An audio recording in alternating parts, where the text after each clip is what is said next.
Netcasts you love. From people you trust. This is TWiT. Bandwidth for the Tech Guy is provided by Cachefly. CACHEFLY.com.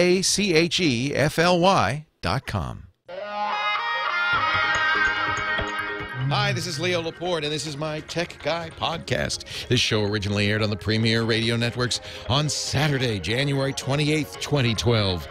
This is episode 843. Enjoy. The Tech Guy podcast is brought to you by Stamps.com. Stamps.com automatically calculates the exact postage you need for any letter or package, always using the current rates. There's no guesswork. Print postage the instant you need it, right from your desk, Mac or PC. You'll never have to go to the post office again.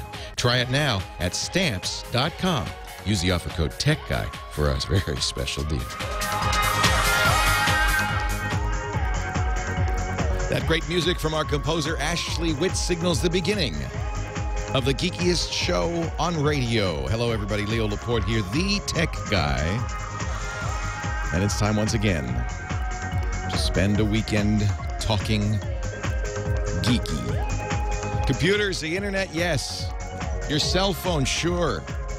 Your home theater setup, oh, absolutely. And everything in between, cameras and camcorders, iPods and iPhones, it's all up for grabs. If it's got a chip in it, I'll talk about it. 8888 Ask Leo, that's my number. Coming up in about half an hour, we're Talk Home Theater at 33:30, actually, to be exact, to be precise. 33:30 past the hour. We'll talk to Scott Wilkinson, our home theater guy.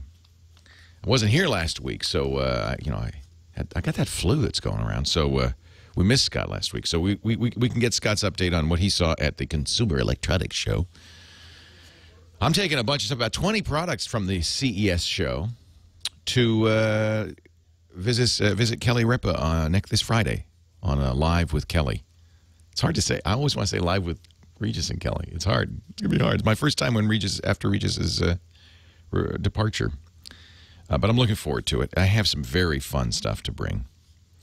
A number of phones, yeah. Including an interesting phone. I really like the idea. It's an emergency phone that isn't tied into any carrier. You don't pay. You buy the phone, but you don't pay any monthly fee. But if you need it in an emergency, you put a battery in it. AA battery goes in it, and then you can make, because all cell phones, regardless of whether you have a SIM in them, regardless of whether you have an account with a company, are supposed to be able to make emergency calls. So this will work with T-Mobile or AT&T. So if you have this phone, you just put it in your pocket or something. It's called the Spare One, spareonephone.com. I just think that's a cool idea. Don't you think that's kind of neat? We saw that at CES. I can bring some TVs. I think we're going to bring something called Sphero, which we saw last year, but is finally out for sale now. It's a ball. It's a ball you control with your iPhone or your smartphone. And then it has little games and stuff. It's weird. It's a robotic ball. That'll be fun. And then I'm not going to give it away. You're going to have to watch the show this Friday. But I'm bringing with me the strangest, weirdest thing I've seen in a long time at CES. We're going to have a little dance party at the end of the show. That's all I'm gonna say. But that'll be Friday, February 3rd on Live with Kelly and question mark. It's like different co-hosts all the time, isn't it? But doing that show, I started doing that show in God, I can't believe this now. 10 years ago in 2001. At the end of 2001, I started doing that show. Well, that's a lot of fun. I got that all wrong, don't I? This is episode 843. I want to encourage you all to come visit us on our website, and you can look for 843. It is there with the show notes. Thanks to James DeRuvo. He'll write everything down as we talk. This was Macworld Expo Day, or week, I guess. Boy, that's kind of a sad story. That used to be such an exciting thing up in San Francisco at the Moscone Center. Macworld Expo, it was the gathering of the tribe, I always thought of it, of all the Mac tribe. But Apple kind of abandoned it a few years ago. They stopped going. And it got smaller because of that. Then Adobe stopped going and Microsoft stopped going. All the big companies stopped going. HP was there. That was it. That was the only big company there. That's ironic, isn't it?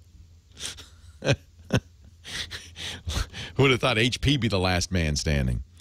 And it's just got, they had good attendance. I think 25,000 people came. But it's a very small show, mostly because the consumer trade shows just aren't around anymore.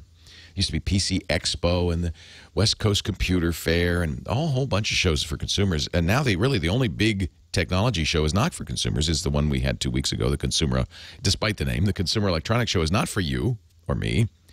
It's for dealers. So dealers can go there and see what's new and exciting and what they're going to stock in their stores and decide there. And that's still alive. That's still an important show. But the consumer shows have either disappeared or shrunk, or they've gone kind of local, which I think is kind of neat too. There's a Macintosh Expo up here in our area, Northern California area, every year that draws, I don't know, 1,000 people or something like that. But it's very local and it feels very personal. There's one for Linux users. It just ended in Southern California, the Scale Conference. There's lots of those. But oddly enough, these the big ones are kind of So I went to Macworld Expo, and it was it was interesting. It's I guess it's small, and I remember it's hard not to remember the days when it was so big that the traffic would be tied up in San Francisco, all over the area. You just couldn't get there. Hundreds of thousands of people would show up, and it's changed. It's really changed. But I won't. I don't want to. That's sad. Let's not talk about that. How about Google's privacy policy? I said I would talk about that. That's boy, that's getting a lot of attention. Started when the Washington Post this week said, "Watch out! Google has decided to collate all the information from all its sites that it knows about you. YouTube, Google Plus, Search, all collated together." And you can't opt out, said the Washington Post. The Fox News picked up a story from the Wall Street Journal. The story from the Wall Street Journal was a little more judiciously headlined. The Fox News headline was, "Be afraid," in all caps. In all caps. Be afraid. Wow. Even on some geek sites, I've seen some kind of fear-mongering. And it just now, I'm not an apologist for Google, but if you think that when you go on the web nobody's looking, you're nuts. But who knows? There is actually somebody who knows more about you than Google. Google knows a lot because, frankly, Google's sites are very popular. You use it for search, record. If you're logged in, by the way, there is an opt-out. I should point out there is an opt-out. The Post got it wrong. Log out of your Google account. That's it. It's not collecting information about it. It doesn't even know who you are. So just log out if you don't want to, be followed. And Safari on the Mac and other browsers have what they call private browsing. No cookies are saved. You can use Google anytime you want. But you know who knows something, whether you log out of your Google account or use private browsing? You know who knows everything you do? Your internet service provider. Sure they do, of course, because you're using them. And, oh, by the way, they save it because the federal government has asked them to do so. The FBI has asked them to save 2 years of everything you do. And you bet it's personally identified information. They're not selling it to marketers. Well, they could be. I don't know. We don't know. Because you know what? Your internet service provider may not have a privacy policy. At least Google's saying, here's what we collect. Here's what we do with it. And here's your choice. You can log out of your account and we won't collect it. Seems simple to me. I think Google deserves some praise for having a unified privacy policy across all their sites. And I call upon your internet service provider to do the same. What do they know about you? How long do they keep it? Who do they give that to? Do you know? I don't think it's fair to lambaste Google and forget the most important one. The fact is, when you're on the internet, you're in public. Just get used to it. Leo Laporte, the tech guy. Your call's next.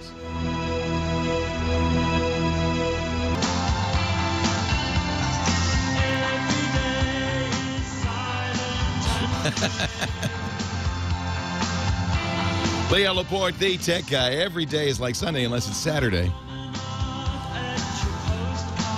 8888 Ask Leo. That's my number. 888-827-5536. Let me get it right. 888-827-5536. That's toll free from anywhere in the U.S. Outside the U.S., just use Skype or some VoIP solution, and you can call me. Amin in Boston, you're our first caller. Hey, Amin. Leo Laporte, the tech guy.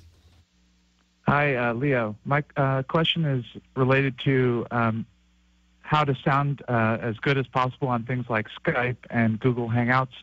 I got a good microphone and also an audio interface, but I was wondering if there's any hardware or software I could use to add EQ or effects to just sound better. I know it's a strange, probably overkill.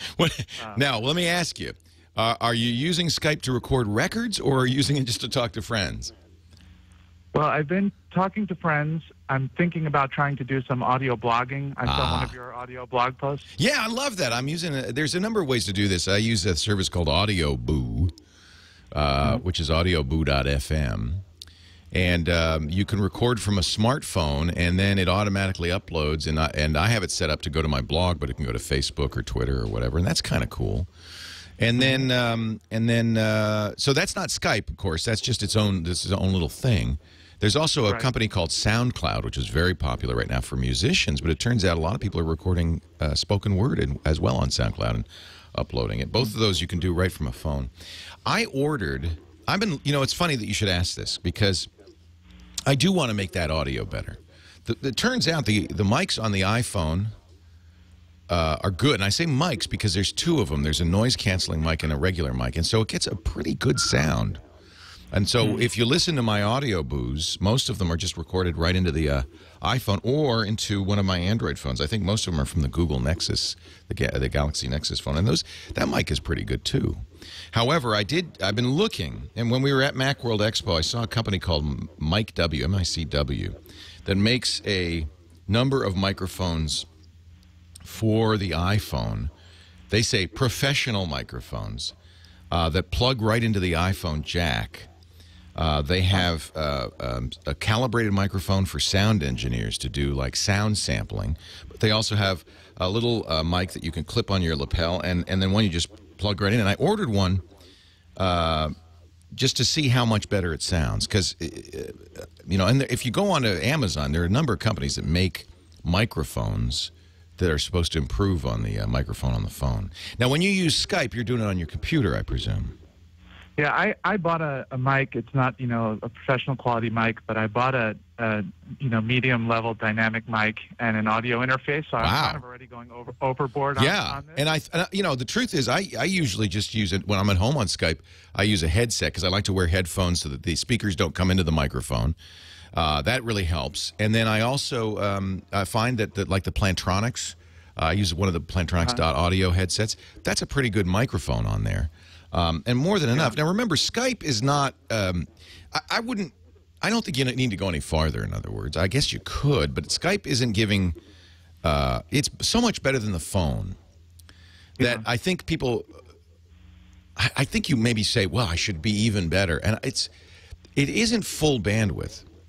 So the way the telephone system was set up initially, and it's still to this day, even though it doesn't need to be. Remember, the original telephones were, you may be not old enough to remember, I remember, that the original telephones had these they were hard rubber, black rubber from Western Electric. Remember that? You'd rent it from the phone company. Old folks will remember this. You probably won't. And inside, the microphone was a charcoal carbon mic.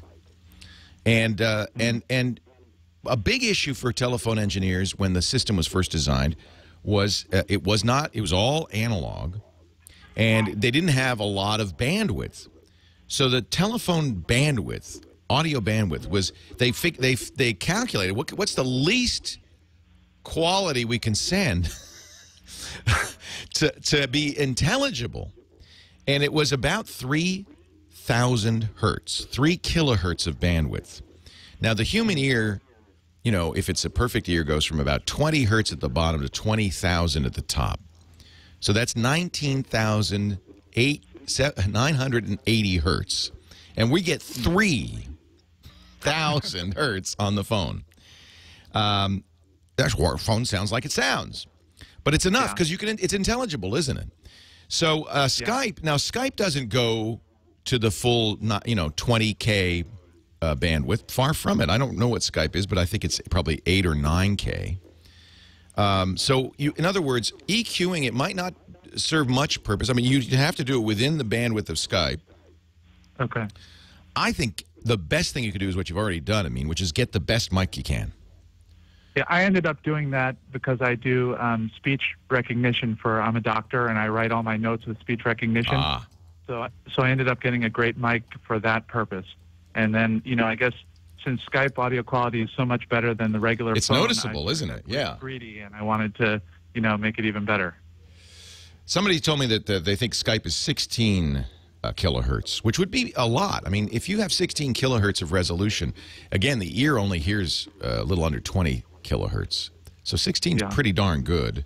And if it makes sense, if Skype isn't going to have the boom, boom, boom of 20 hertz, and it's probably not going to have the tss, tss, tss of a cymbal, but it's still a whole lot better than the phone. And I think a good mic is probably the best thing you can do, because a good mic is more than just all the frequencies. It's clarity.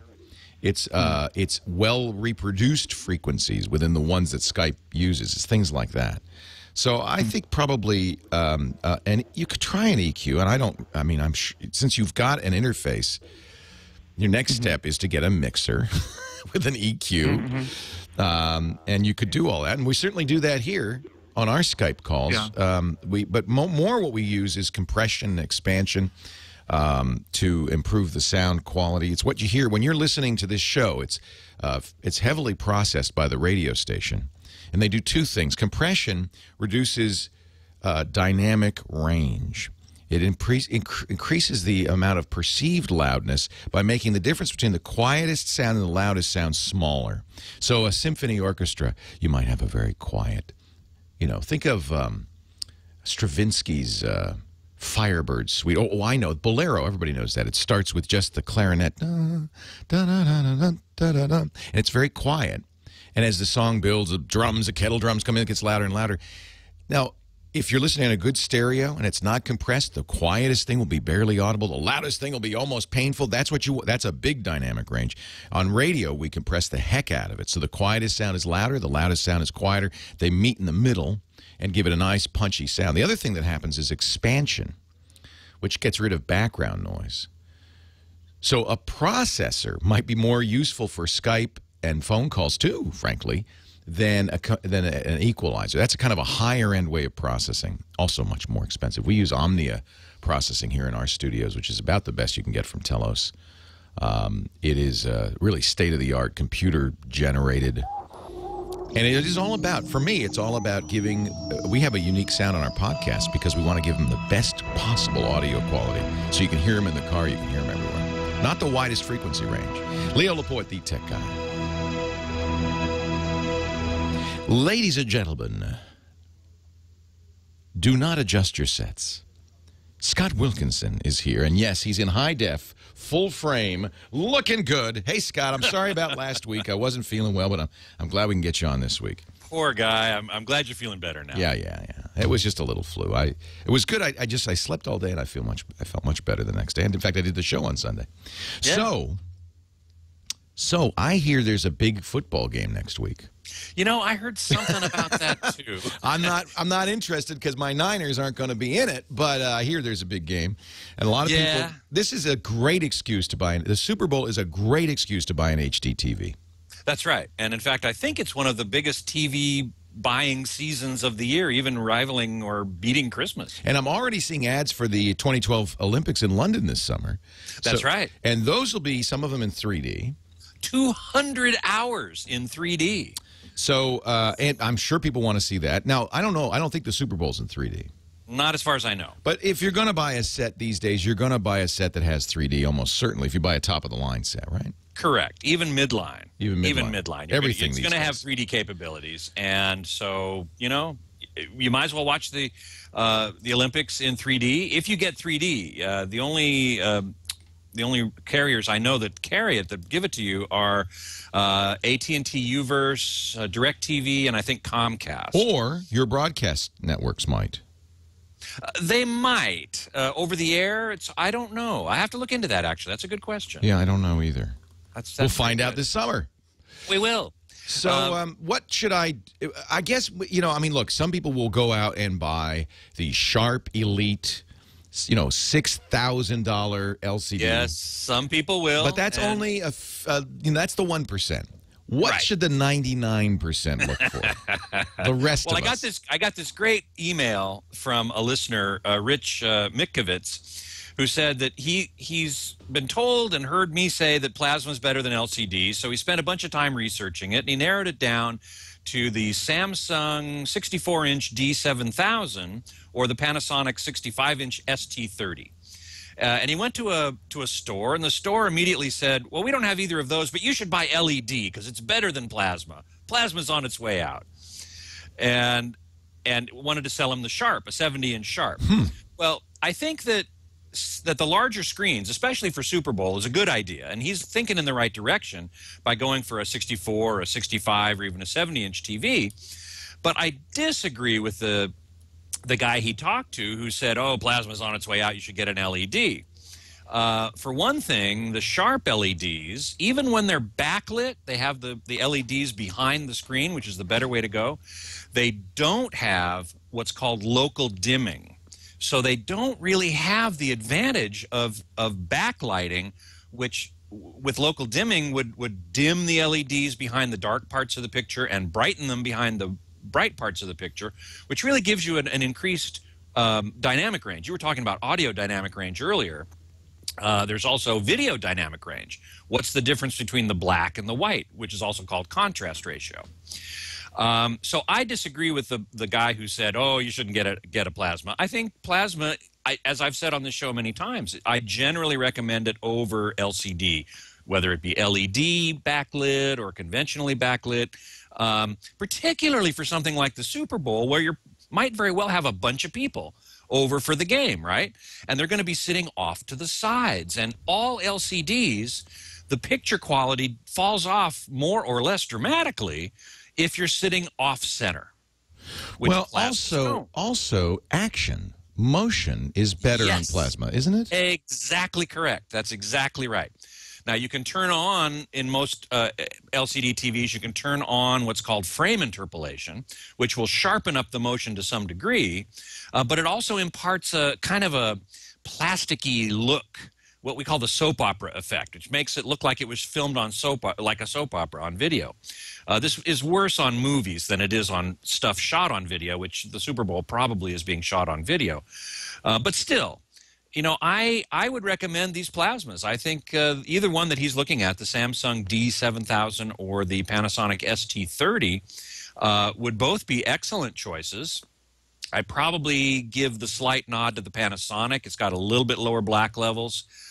Both of them use active glasses for 3D, so if you are looking forward to the Olympics in 3D, or you have a 3D Blu-ray player and you like 3D, which some people do, the active glasses are going to be more expensive, and that's a drawback for the Super Bowl, because if you have a bunch of people over, say you have 10 or 20 people over, are you going to spend $100, even $50 a pop for the glasses? Yeah, that's a very good point, yeah. Now, the Super Bowl is not in 3D, so that's not a good example. But the Olympics, if you had a bunch of people over for the opening ceremonies, for example, which should look fantastic in 3D, you know, you're not going to spend that kind of money to outfit them all with glasses. Yeah. So the other option there is to go with an LCD TV with passive glasses. Now, LG makes them, and Vizio makes them, and Toshiba as well, but they're less of a player these days. Now, I'm going to throw in one little dissenting point, which is that LCDs are brighter. And Correct. most plasmas are pretty glary because they have glass screens. And so if you're having a party and you don't want to draw the curtains, and I think a lot of people who are watching the Super Bowl or something like that are doing it in a daylight environment. And sometimes it's better to have. So I have, as you know, 2 plasmas, and I like the home theater aspect of plasmas. And I don't draw the curtains, and they look fine. Yeah. Although they look better with the lights out. Yes. But, I don't think people watch the Super Bowl with the lights out.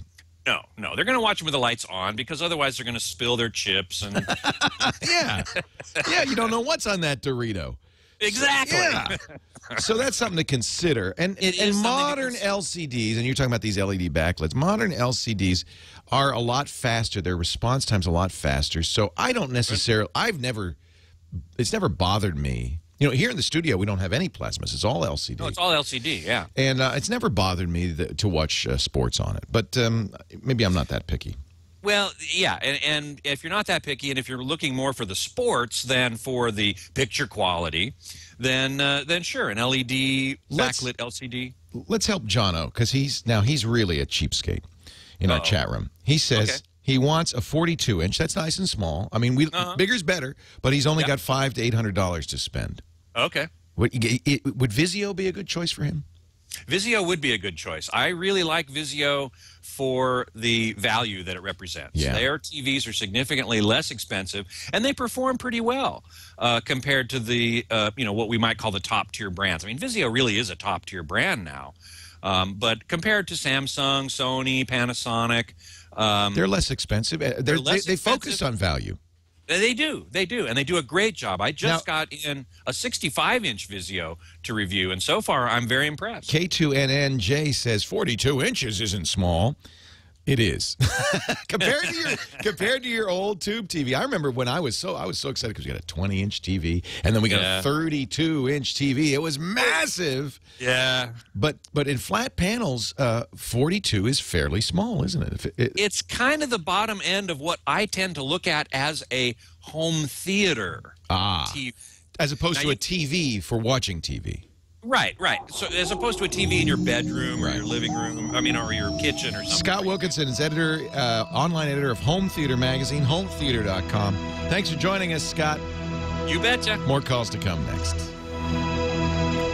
Hey, it's not crappy Doghouse Systems. We've talked about Doghouse Systems before. They are the sponsoring hardware supplier of our gaming show because they make such great gaming systems. And I was just looking at the Doghouse Systems, and it's making me drool.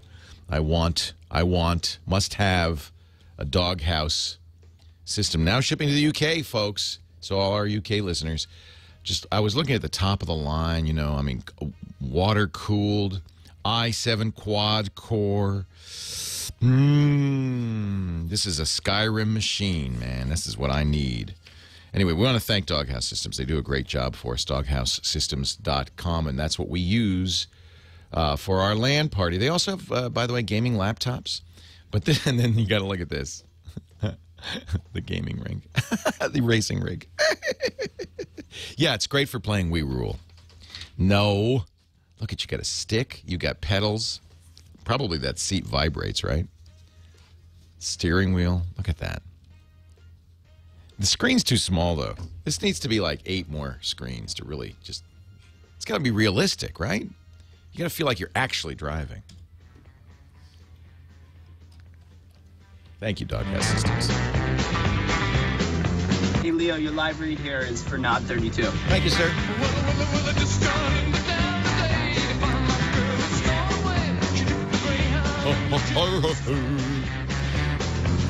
We ran out of time talking to Scott Wilkinson. I didn't get to ask him the most important home theater question of the week, which is Giants or Patriots?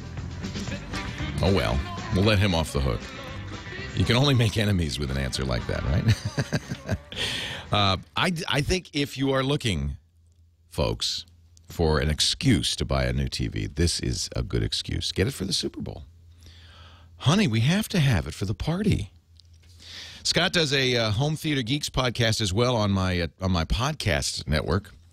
It's called Home Theater Geeks, and he does it every Monday afternoon, 1:30 Pacific, 4:30 Eastern on TWiT.tv. You can watch live or download it after the fact from TWiT.tv. And they spent a whole hour getting seriously geeked out on home theater issues.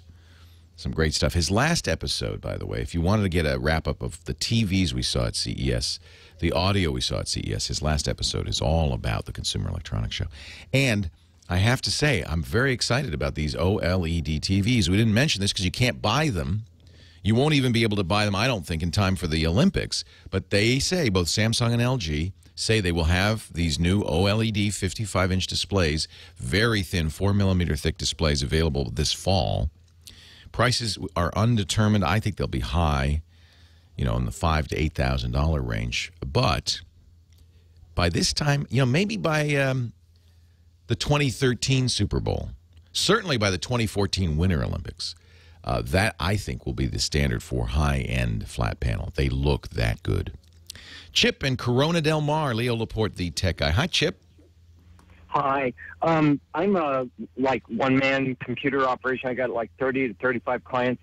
And by the way, I should say thank you so much for promoting and supporting Not 32 and Carbonite. They have made my life so much easier. Oh, that's neat. But I've had 6 clients, all older people, get cold calls, and they're all scratchy connections. I know exactly where you're going on this one. Yep. Go ahead. Yeah, and it's really troubling me. I can handle the email. I can handle problems on websites. And I've got all of my customers blocked before they got too far. But what do I do? I mean, what can we do about this? For goodness sakes, it's really got me rattled. I'm really glad you called because I should be mentioning this almost every week. It's a fake support call. And if you go, in fact, you could go onto YouTube and actually watch some of these. We had a caller maybe a month or two ago who recorded one of these calls, and he led the guy on. They come from Asia. Click on the start. Start, yep. Okay, now give a right click on computer, right click. Actually, in this case, it sounds like a fellow from India. They sound like support folks. They say, we're calling from Microsoft in most cases. We've observed traffic coming from your computer showing it's infected. Now, this is credible even to sophisticated people, right? Yes, sir. Can you find manage? Manage, I got device manager. He's walking him through Remote settings. And what he'll end up doing, if you go along with this call, what he'll end up doing is getting you to install malware on your system. Give a right click on computer, right click. Yeah. And then Microsoft does not call people. Okay, got that. This is a fake. It will sound realistic, and I understand, Chip, because especially less sophisticated users, this is scary. This is why it works. It's what we call social engineering, because they believe it. Event viewer. Okay? And it sounds very credible. This guy's walking him through the device manager. I did, yep. I got all my customers on limited accounts, so, they're pretty safe. And I've been calling them and warning them, but, is there anything else? There's nothing you could do. In fact, you're smart to put them on limited accounts. While most users won't like that very much, you're smart to do that because they can't do what these guys are asking. But these guys are smart enough probably that they could say, oh, you can't do this with a limited account. You have to log in as administrator, and they can walk them through it, right? Listen to this. Logs. Yes, sir. Give a double click on Windows log. Double click on Windows log. Okay, yep. Double click on Windows logs. So this guy is walking him through what sounds like a tech support process, but what is in fact going to install malware on his system. Yep. And it's very credible.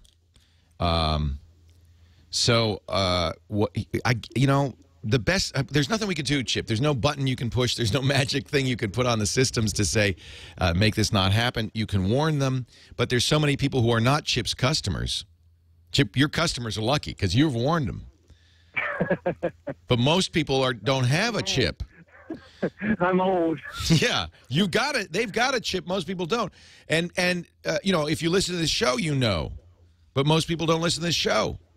So I would challenge. I would task everyone who listens to this show who's, you know, somewhat technical, to tell your friends, your family, especially the less sophisticated ones, Microsoft does not make tech support cold calls. If you get a call from somebody, the truth is, you know, I have to tell my wife this too. If you get a call from somebody claiming to be from somewhere, get a number and call them back. They'll never give you a number to call them back. I was walking in the door on one, and the customer said, "Here, let me have you talk to my tech guy." Click. Click. Oh, they don't want to talk to you. No, click. It's a scam, and their goal is to put malware on your system. By the way, it's still going. Where are you calling from? I'm calling from Windows support because you are using Windows operating system in your computer. That's why I'm giving you this service check call. All right? Yeah, Here I he said, didn't I'm get calling my- from Windows support. Because you're using the Windows operating support system, I'm giving you a Windows support This call. information to us.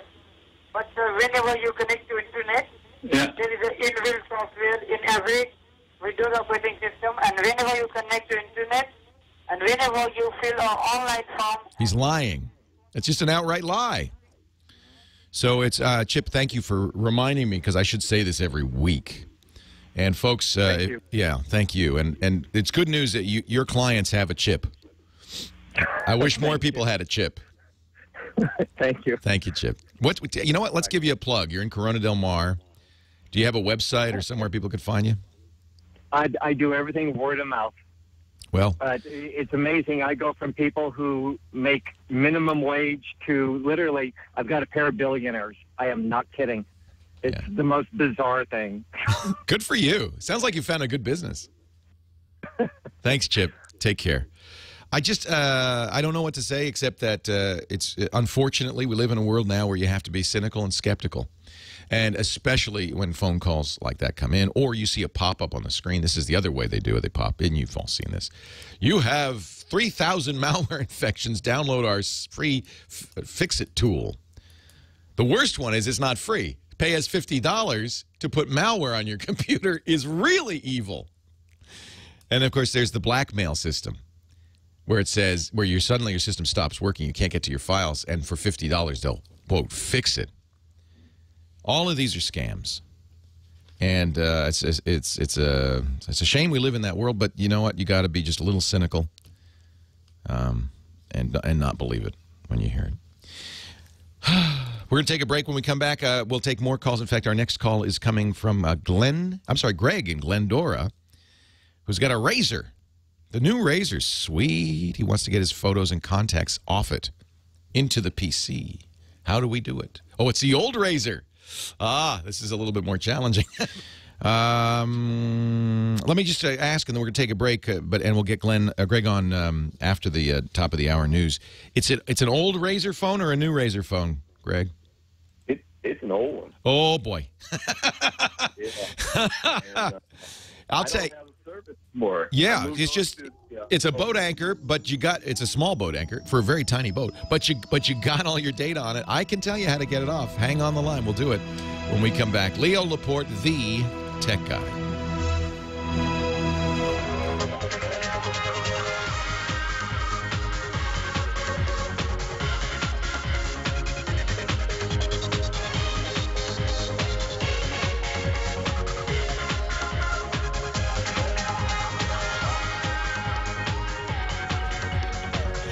Well, a good day to you. Leo Laporte here, the tech guy. And it's time to talk high-tech. 8888 Ask Leo's the number. We're talking about computers and the internet and cell phones, too, and kind of obscure tech support as well. And that's what's going on here with Greg from Glendora, California. Thanks so much for hanging on, Greg. You have one of those old Razor flip phones. Yep, that's the one, a V3. Love that. Flips open. It's a Motorola. Flips open. Got the dial on. It's not a smartphone. It's a basic phone. Although at the time it wasn't. It was considered pretty darn cool because it was so thin. Do you have the one with the flush keyboard? It's just like a metal plate. Yep, that's the one, all silvery. Yeah, I had that phone. Loved that phone. So all your phone numbers are on there. You got pictures on them too, huh? Yep, everything's still there. I flipped it open. I went, oh, my God. All of my pictures, all of my contacts, everything's still there. You don't want to lose it. Absolutely. So I remember in the old days, you could. Do you have a cable that connects that to a computer? Yeah, I tried that. I plugged it into there. I plugged it into my PC, but the PC can't seem to identify it. No, you need some special software. So actually, that's good news that you do have a cable and you can see it. And you know, when you're, who was the carrier? Was it Verizon? The carrier was T-Mobile. T-Mobile. Okay. When T-Mobile sold you that, they and the cable, the idea was that you had a little bit of storage you could copy stuff onto or off of, but you weren't supposed to get into the operating system and mess with it. There is third-party software that will use that cable to allow you to have fuller access. For instance, the cell phone companies didn't want you to put your own ringtones on there, right? But you could with that cable. I can't remember the name of the software, but I've used it. You know, it's tricky. It's weird. It doesn't always work because it's just a hack. Your other, is it Phone Tools? All right. All right, see if you can find Phone Tools from Motorola and download that. But here's what you could also do if you don't really want to go to all this trouble, is find a friendly third-party cell phone seller, you know, Parrot or somebody that not a company store, not a T-Mobile or a Verizon, but a third-party store. These guys sell all of them or several different carriers, and they have a machine, they all do, that they plug this razor into, push a button, and it sucks the memory out of the razor. It's a data sucker. And now it's usually used when you buy a new phone to take your phone number. In the old days, before smartphones, that's how they got the phone numbers off and put it in the new phone. And they'd say, free programming, we'll do that for you. I don't remember if they could get pictures. I bet they can. I bet they can get everything. So this is why it's always a good idea to have in your back pocket a third-party cell phone store. These guys are the original cell phone hackers. And they don't have a lot of business these days because none of the companies, Apple won't let them sell the top of the line, and iPhones, Android won't let them sell the top of the line. Android phones, you know, they're stuck with the feature phones, the inexpensive phones, but they love to help, and they hope to get a customer. And you know what? I still use one of those for a couple of my phones because it's really good to have somebody who's got this, you know, knowledge. So one thing to do, Greg, would be go out, search for the Phone Tools from Motorola, use your cable, and you'd be able to get to that data. And it's worth a try. It's fun to hack. You know, you won't erase the phone. But if you don't want to go to all that trouble, find a friendly third-party cell phone retailer. They have the tools to do it as well. Hey, Karen's on the line from Maryland. Hi, Karen. Yes, hi, Leo. This is Karen. It's been a long time since I've talked to you, but... Karen, it's great to hear from you. How are you?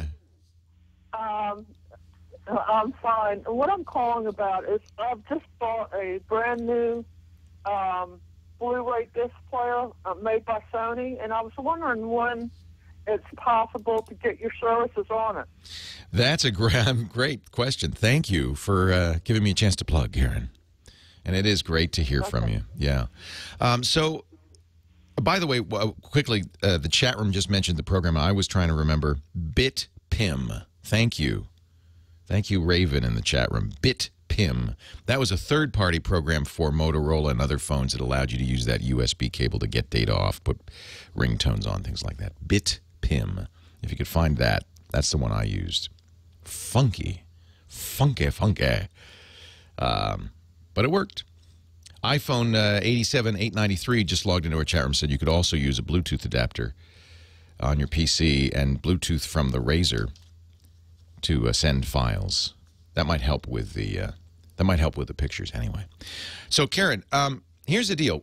So you're talking, I presume, about not only this radio show but all of my podcasts on the TWiT network. We do make those available on many platforms. Of course, you can download it on your computer or your portable device. But really, the future for me and for a lot of us who broadcast on the internet is something called IPTV. And it's been a buzzword for some years, and it's really happening. I saw it at CES. The idea being, if you can connect your TV to the internet, that can be another source of programming, just as the cable or the satellite is. And most of the new TVs they're called smart TVs now. That's the new kind of phrase. Have internet connections and have apps you can download and will have ways to get television from the internet, whether it's Hulu Plus or Netflix or even from the networks and HBO and so forth. Many Blu-ray players also have internet connections. In fact, that's something they have to have as part of the Blu-ray spec. The Blu-ray player needs to connect to the internet from time to time so that it can update. This is all designed for the copy protection, so they could update the copy protection in case you broke it, which has, by the way, been broken, and they still haven't been able to fix it. But nevertheless, they were all required to have internet connections. So many Blu-ray players take advantage of that fact, and they have apps as well. So, Karen, you have one of those. Many Blu-ray players have Netflix and other things. You could get a Roku box. That's one way to do it. Boxy Box. WD Live from Western Digital. The Google television devices from Sony and from Logitech. There's lots of ways to either have a TV that has its own internet connection or put a box hanging off your TV that has an internet connection. And now we got to get the shows on there. Even TiVo can do that in some cases. So it requires on the part of an internet broadcaster a little bit of effort.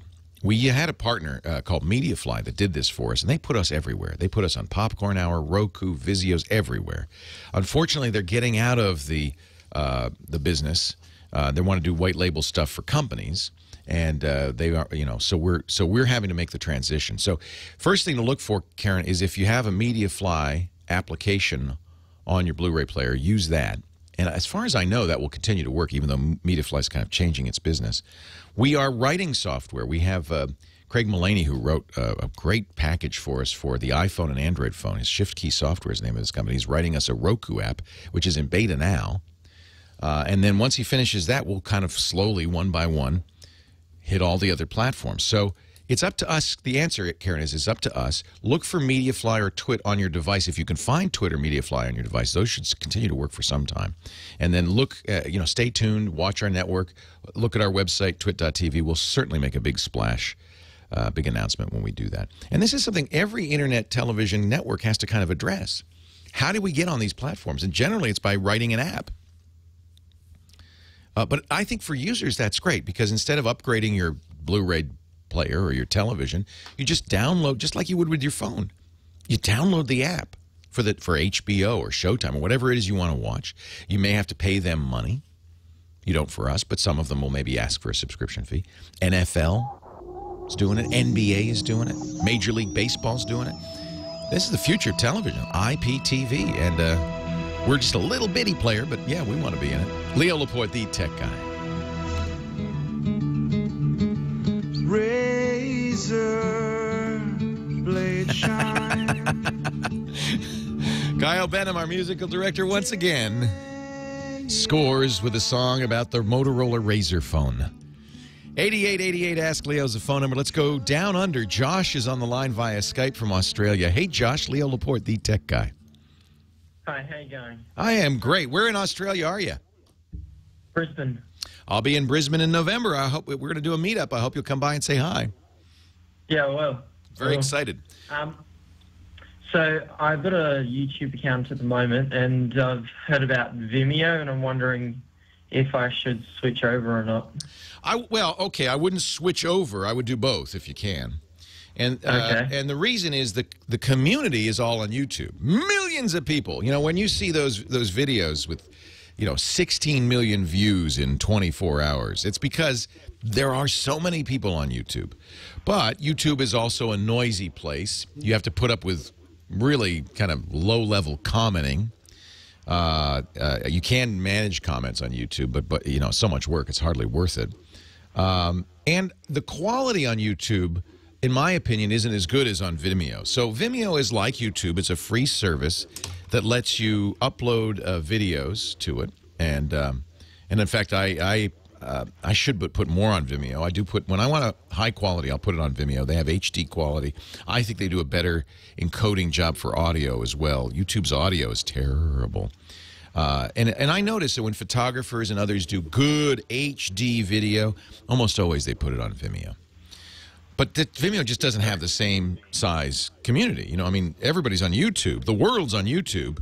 Just the smart people are on Vimeo. Okay. So do both.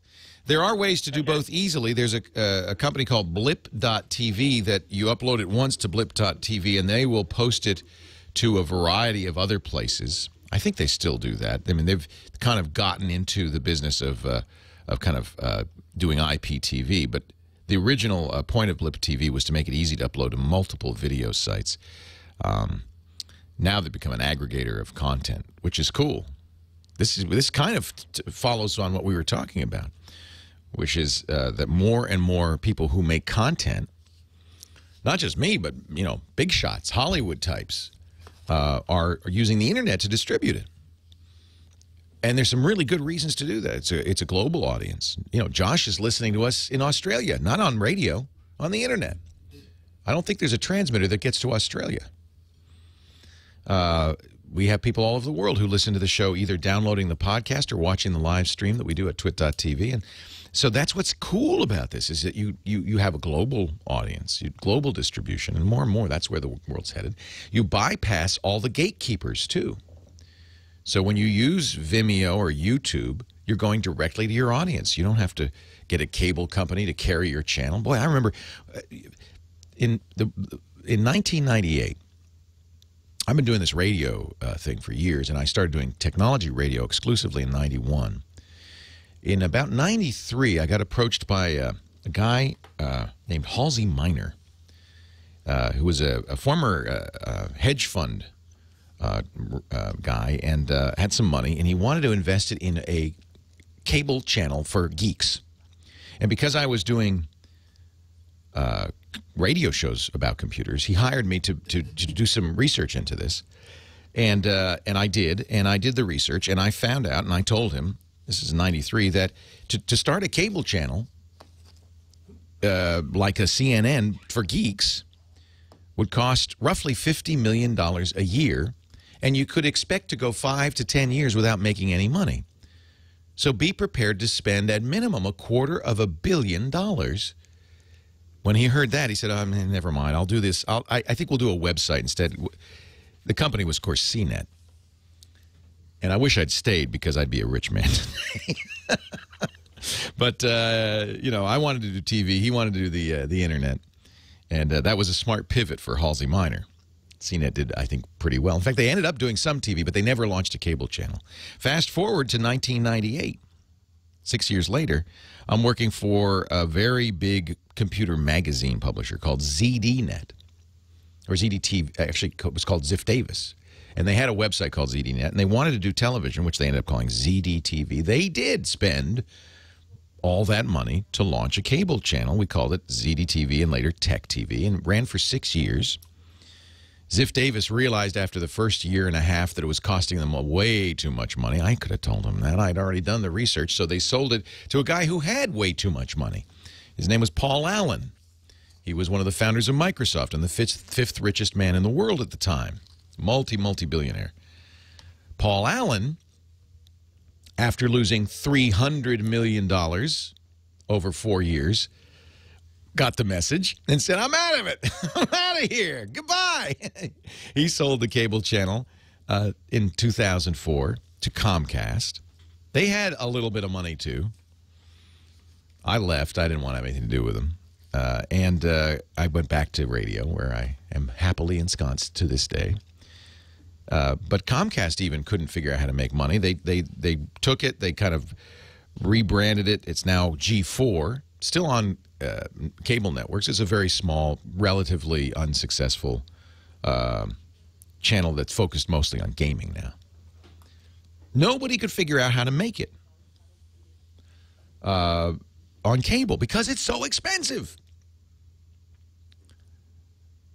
Now, I learned a good lesson there, and that's when after I left Tech TV in 2004, I continued to do radio, but I kind of started looking at the idea of maybe using the internet to do the same thing. What do we really need cable companies? Do we really need televisions? We started doing audio-only podcasts called the network TWiT, T-W-I-T, launched it in 2005. Started doing video a few years later. Now we've built a studio We broadcast round the clock. We do 30 shows a week. And it's financially viable, not because it doesn't cost $50 million a year to do. And that's what's happened. The problem with cable television is, unless you've got very deep pockets, you cannot do a channel.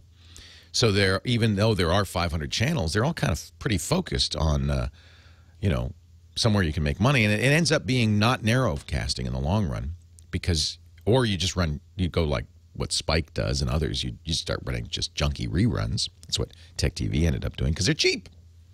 You got to fill the time cheaply. It's really almost for them a real estate deal at this point. They want to hold on to that precious channel 62 or 362. So they put reruns of Starsky and Hutch on there just to hold the channel at the lowest possible cost. And it's still costing them tens of millions of dollars a year for nothing. The internet is free. So you put your video up on Vimeo or YouTube, costs you nothing.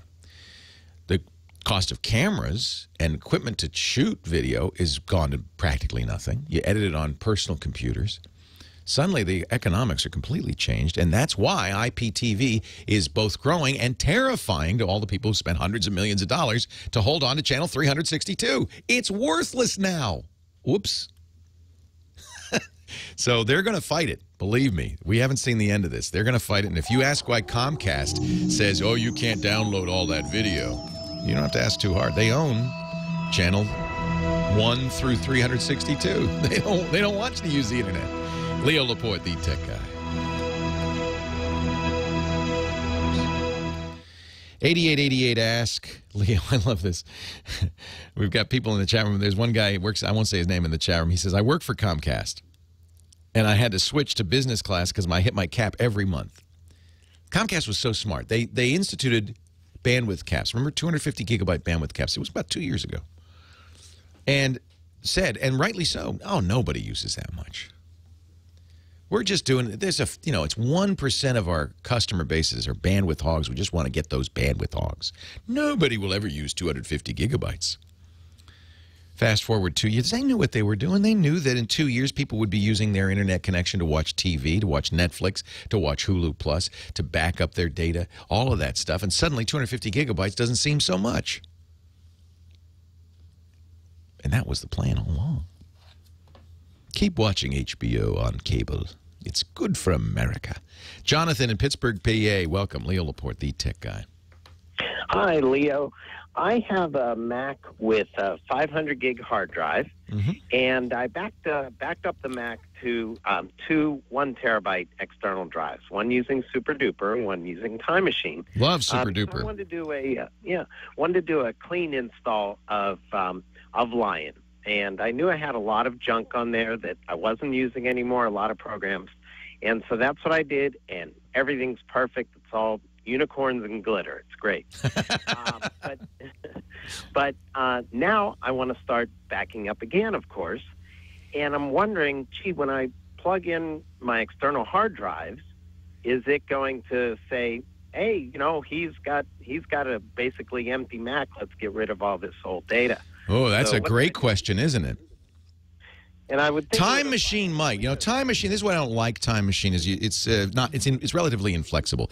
Time Machine, which is Apple's backup solution, was really designed to make it easy for unsophisticated users to kind of be able to go back in time. I deleted my paper. Let me open Time Machine and I can go back in time and get the paper back. But it's much more difficult to do things like what you just talked about. Super Duper, on the other hand, is smart. So I suspect that, first of all, keep one of those hard drives and don't connect it, just in case, right? They're telling me in the chat room, Time Machine will not delete the old data. I'm a little nervous about it. But maybe try and see if you connect up Time Machine, see if it erases the old data, or if it says, I still have the old data. I'll restore it. It should be able to do that. If it's a decent backup solution, it should. I don't use it, so I'm not sure. And I think you're right. I don't want to do like like with all my old photos. I don't want to put them back onto my hard drive right now because that's kind of part of the point is I want to free up more space. Yes, yes. But remember, it's not a backup. If you delete the original, then it's just the original on another drive. A backup means multiple copies. Now, you have 2 copies, which is great. I would actually have a third if I were you. But you do have 2 copies. Maybe take that super duper and burn it to something and send it somewhere. Get it off site. Super duper certainly will let you append, and the folks in the chat room, and I trust them, they're smart. They're smarter than me. Say the Time Machine will let you append as well. So you can continue to run Time Machine, the original Time Machine backup. Anything new you create will get added to that backup, but it won't delete the old stuff. I do know that after a while, though, Time Machine kind of takes the new and eliminates the old. It's like as it runs out of space. You have lots more space on that hard drive? Well, yeah, the hard drives are terabyte each. Oh, and you only had 500 gigs. That's right. Right. Mm-hmm. Yeah, I think it's probably completely safe to continue to do Time Machine. I like it that you use Super Duper as well. And I would keep that Super Duper. When you did the Super Duper backup, did you make an image, a bootable image? No, I made it bootable. Yes. Okay, so then it's a bootable image. That means it looks exact. You could actually plug that Super Duper drive in, hold down the Option key when you boot the Mac, and boot to the Super Duper drive, and it would be like your old machine came back to life. Which is great. Okay. And you can still examine that drive and see the photos and all that stuff still there. So I would say make that Super Duper be your archival backup. Take that drive, put it somewhere safe, maybe bring it to work so it's not in the same spot. Clone it. Wouldn't be a bad idea to have 3 copies. I always like to have 3 copies of stuff I care about. And continue to use Time Machine as your backup.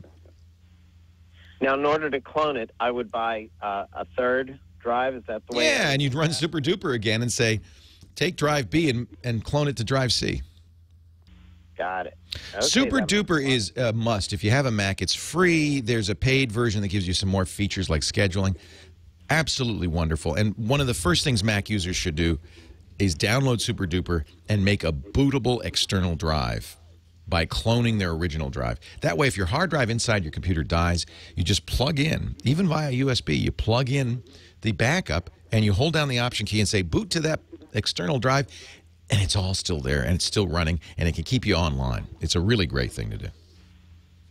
And Time Machine is great for just, I always think of Time Machine mostly as, oh, shoot, I just threw out something I needed. I can go back and get it. Got it. Hey, by the way, Leo, I have a request for your new website. Okay. Yeah, we're designing it right now, so I'd love the feedback. I would love to see, this is just because of my interest in you, actually, and in TWiT, because I've followed you for years. I would love to see a timeline, a TWiT timeline of your growth, because in my opinion, you will be in future textbooks as far as the media revolution goes. Starting in radio, and then the ZDNet, and then Call for Help and the Lab with Leo, and then finally doing it on your own, and just you're a pioneer. And I would love to see a timeline of your growth, because I remember when you were saying, hey, we now have 6 shows. I know. You know what? We started. I'm fascinated because it's my story, but it's a fascinating story. But thank you, Jonathan, for asking for it. I guess Facebook has the timeline. That's public. Facebook.com/Leo G. Laporte. What I haven't done is flesh it out, and I really could. And I actually like Facebook's timeline feature because you can do exactly what you talked about. There's also some third-party services. It's a great idea, Jonathan. One of these days, which means it probably won't be till I'm 80, I will sit down, go through all the old pictures, post them up on the timeline, and that's what Facebook's timeline really is designed to be, is a timeline of your life that you could browse back through. And I agree. It would be, for me, it'd be kind of fun. It'd be almost like writing my memoirs. And we'll see what happens. I could very easily be a casualty on the side of the road as the big boys suddenly discover internet television and steamroll us all the little guys. Or we could have been pioneers and have created something new and exciting and different. only time will tell what the final outcome will be. So maybe that book has to be written later. I'll try to put something up a little bit. And thank you for the interest, Jonathan. I appreciate it. Leo Laporte, the tech guy. More calls right after this. Back to the future. Back to the future. Here we go. I got it. Chat room knew. Leo Laporte, the tech guy. 8888 Ask Leo. That's the phone number. Back to the phones we go. Julian in Los Angeles. You're next. Leo Laporte, the tech guy. Good afternoon, Leo. Hey, Julian. Interesting that I call in with my question on the day that we're discussing things that are related to it. You know what? It's not unusual, and I think it's because all of this stuff kind of percolates up at the same time. Well, I'm just wondering, maybe you could explain it to me a little better, because I can't get reasonable explanations from these companies. In particular, companies like the good old monopoly landline companies and even the cable companies. We all know that they're losing customers left and right to other newer, better, cheaper, and sometimes even no-cost solutions. How do they get away with, or what's the rationale for raising prices on things? What do you mean? It's America. You don't need a rationale to raise prices. Well, I mean, how does it make sense to them when, doing something like that? Just cause I'll give you my personal situation. Who raised their price? You mean like the cost of a landline? Yeah, a calling feature that I was using. I keep a landline because, Yeah, the irony is, of course, that AT&T and Ma Bell and whoever is your phone company pretty much is paid for all that hardware. So there's maintenance costs, but the capital costs are done. Right. But that's not a requirement in this country that you in any way tie your prices to the actual cost of providing the service. I know you understand that. Yeah, of course. And when you're a monopoly, all the better, because where are you going to go? Exactly. But, I keep a basic landline, but I was using this one particular feature called Call Forwarding Busy, which was kind of a nice thing to do. And when my phone line was busy, it would just go to the cell phone. Well, of course, now there's Google Voice that does that similarly for free. But I kept it on because I just, it was reasonable for a while. And then this year they decided to raise it to the point that I said, you know what, I don't think it's worth paying for this anymore. Right. Yeah. Well, see, this is very interesting because really you have one incumbent local carrier. You have one phone company. It is a monopoly. It's a regulated, government-approved monopoly, just as we all have one cable company. Again, the FCC said because the cost of laying cable is so expensive, we will give in each region one and only one cable company and one and only one phone company a monopoly. We'll regulate you, and each state has a public utilities commission, and they regulate the phone company and so forth, but not really very well. And really, it is America. The good news is the whole idea of a free market economy is got to be competition. Because if there's not competition, then prices can be whatever, supply and demand no longer holds sway. There may be, your choice is to use the service or not use it. The good news is there is competition. It's called the Internet. So there's Magic Jack and Vonage, Phone Power. There's all these third-party Internet-based phone systems. There's Skype. You mentioned Google Voice. I love Google Voice. So there is competition. So what is the response of these monopolies when the competition pops up from the Internet? We better kill the Internet. Not, now we're in a competitive environment. We better start acting like a company, and pay attention to supply. No. We want our profits. We better kill that Internet thing. It's going to put us out of business. We better put on bandwidth caps. And by the way, I fully believe Comcast colludes with AT&T in this regard. I think Comcast and AT&T understand it's in their united joint interest. So Comcast, and by the way, this is why net neutrality is a very big issue. People say, well, you don't need net neutrality. Well, what if Comcast decides that all of those Internet-based phone systems are bad for business and starts to, gate the bandwidth? They don't do it here in the States, but they do it in Canada. They admit it. They wanted to do it here, but then people started paying attention, and they decided not to.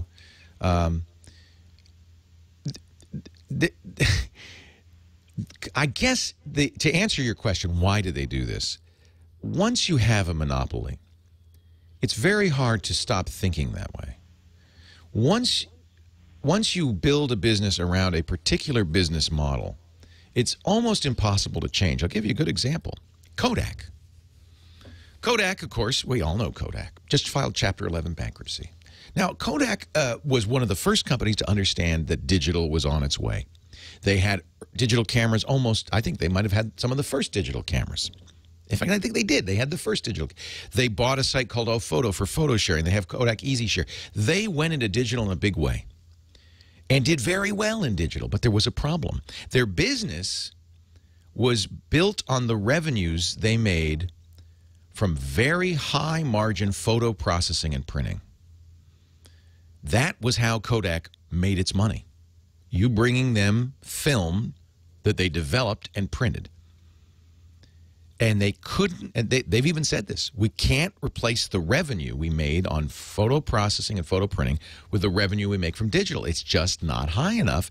We cannot survive, even though we pivoted. We made ourselves a great, successful digital company. It's very hard when you build a business around one business model to completely change it. I know, I'm in business. I can see how difficult it is. If suddenly it cost a lot of money for our viewers to get their internet connection or something, it would put us out of business. It's very hard to change. So that's what it is these guys, the phone companies are, a classic case.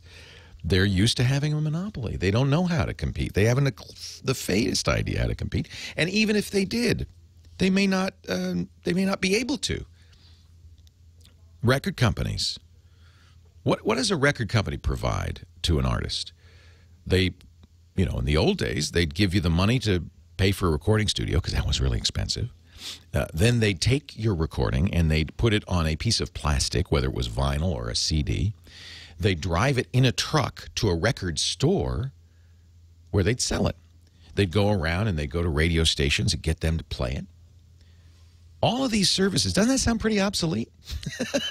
All of these services are useless to the artist today because I don't need $100,000 an hour for a recording studio. I got my laptop. I don't need to print it on plastic because I got the internet. I don't need the trucks. I don't need the record stores. What are you providing me, record industry? So the record industry's freaked out. They don't like the internet and computers. It's putting them out of business. You would think a smart company like AT&T or Capitol Records would say, we better rejigger our business so that we can make money in this modern era. And those who have, by the way, are doing quite well. But sometimes, like Kodak, even if you do that, it's not enough. And so what they do is they fight the internet. They fight innovation. They fight change. They fight computers because it's the only way they can survive. So we just have to make sure we don't let them win.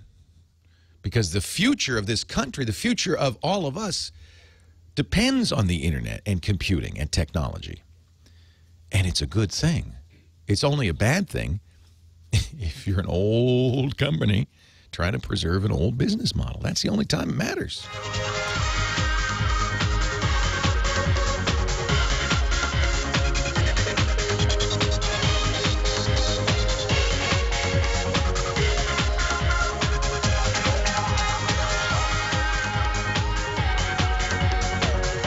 Well, a good day to you, Leo Laporte here, the tech guy. And we're talking about the future in your pocket. That cell phone, maybe the digital camera, or the future in your living room, the home theater, or the set-top box, or the Blu-ray disc player, maybe the home theater on your desk, the laptop or desktop, or the internet. 8888 Ask Leo. That's my phone number. You can call the future and I'll answer. 888-827-5536. Toll free from anywhere in the U.S. Outside the U.S., and I know we have a lot of listeners all over the world, you just use that internet thing. Skype will do. And because it's a toll-free number, it won't cost you anything. 888-827-5536. Earl in Los Angeles, you're next. Leo Laporte, the tech guy. Hi, Earl. Hey, Leo. Welcome. Hey, thanks for taking my call. Sure. What can I do for you? So, okay, this is a little bit anachronistic, I think, compared to some of the stuff you've been talking about today. But I've got a 42-inch monitor that's a really beautiful monitor that a friend gave me, and I'm trying to figure out how to use it. But Is it a monitor or a TV?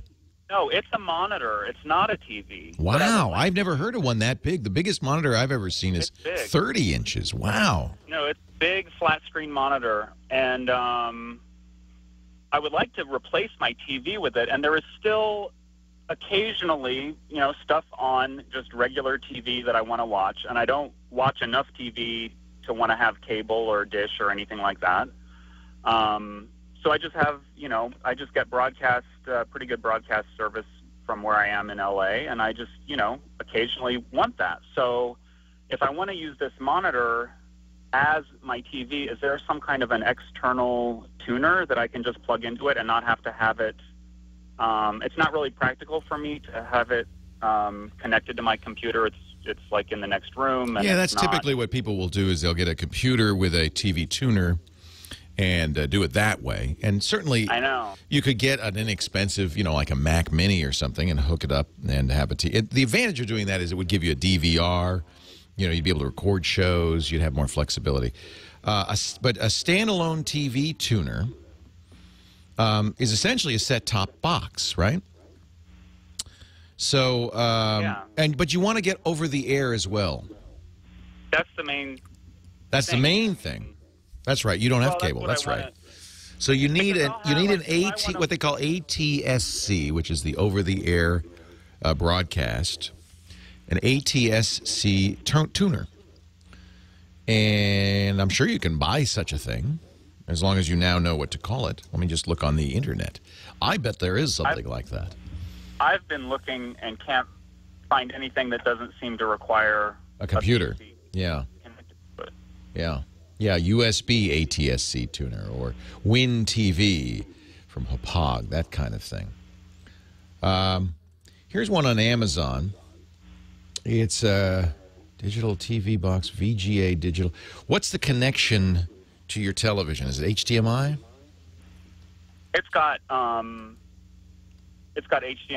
VGA, and all kinds of inputs. All right. So it's got an S-video in it too. So for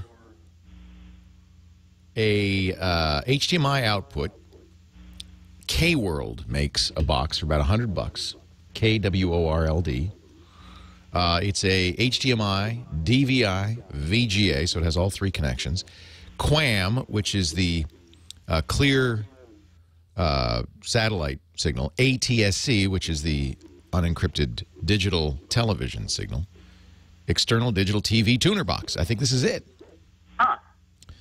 So, yeah. Usually what happens is they use the computer to control it. So what you really need is something that doesn't need a computer to control it.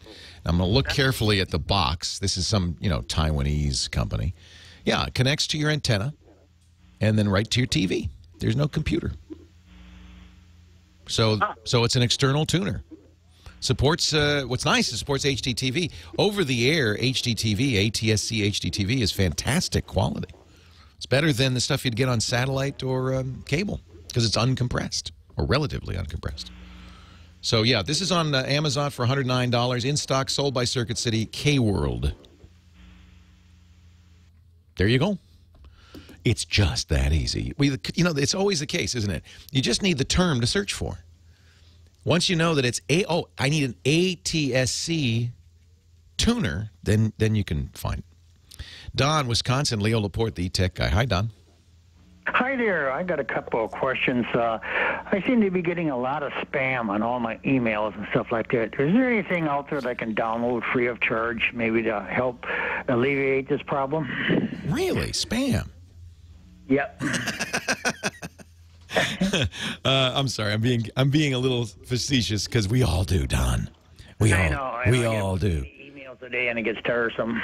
I'll give you an example. If you think you've got a spam problem, I use a third-party anti-spam service, and they send me statistics of the last 12 months. And it was very close to the actual 1 million emails I got. It's like just right about 1 million emails I got. Of those 1 million emails I received at my address 970,000 were spam.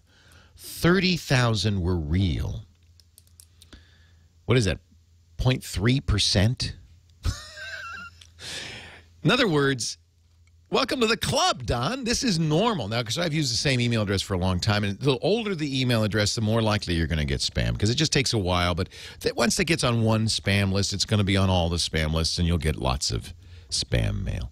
970,000. I guess that's only really 97%. 3% good mail, 97% bad mail. So what you need is a spam solution. Now, is your internet service provider your email provider? Who's your email provider, Don? Okay, that is Time Warner. Time Warner. And do they use Yahoo, or do they have their own stuff? Yahoo. Yeah, it's Yahoo.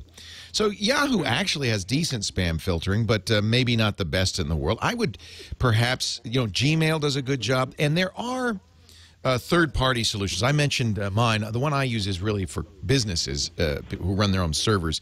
It's called MailRoute, mailroute.info. But there are commercial services designed for individuals that do something similar. The one I like is called Only My Email.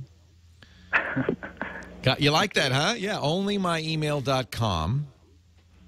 And the way it works is the same way as MailRoute works, and I think the best way to do this, which is essentially your mail goes through them first. Okay. And that way you don't get a lot of junk mail in your inbox. It's also, as all good anti-spam services are, essentially collaborative. This is why Gmail, the Google email, works so well. If you get spam, you mark it. You say, hey, well, I didn't ask for this. That's spam. And if enough people do that, Google will then have a signal that says, to it, you better not deliver this anymore, and it stops. So that's why I think Gmail does a really excellent job to catch spam. It's a free email service. Yahoo does an okay job, too. I'm surprised you're getting much spam. You probably are getting a lot more, you just don't know it. If you want to pay, onlymyemail.com is a good one. And if you're in a business, the best way to do it is how I do it, which is mailroute.info. Basically, you send your mail to them first. In effect, it's like I always think of it as sewage treatment. So a good sewage treatment facility is a 3-stage, and good spam filtering 3-stage. Get the worst spam first, the worst offenders first before it even hits your server. Even then, you still use Gmail and let Gmail catch more. And then I even have a local spam filter on my computer that if anything leaks through that, that's the 3rd stage, it'll get it. By the time I get my email, it's pristine, crystal clear, and perfect for drinking. And it's amazing, really, if you have good spam solutions, you don't see a lot of spam. It's one of the reasons I think you don't hear about it as an issue anymore. It's not that there's any less spam. There's more, but we've just got better at stopping it. Good luck, Don. Leo Laporte, the tech guy. Yeah, I almost said it gets the lumps out first, but I didn't really want to say that.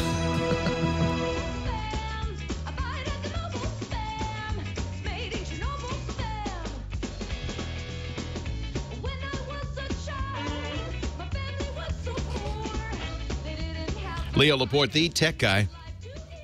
Woo!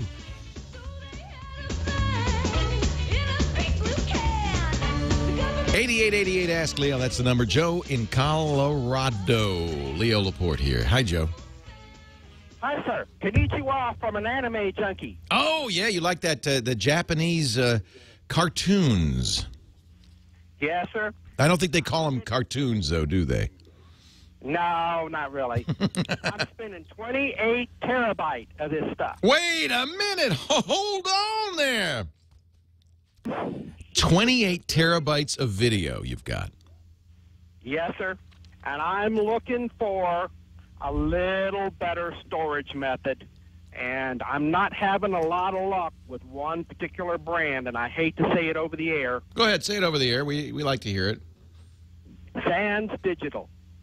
Sans Digital. They make big, massive storages.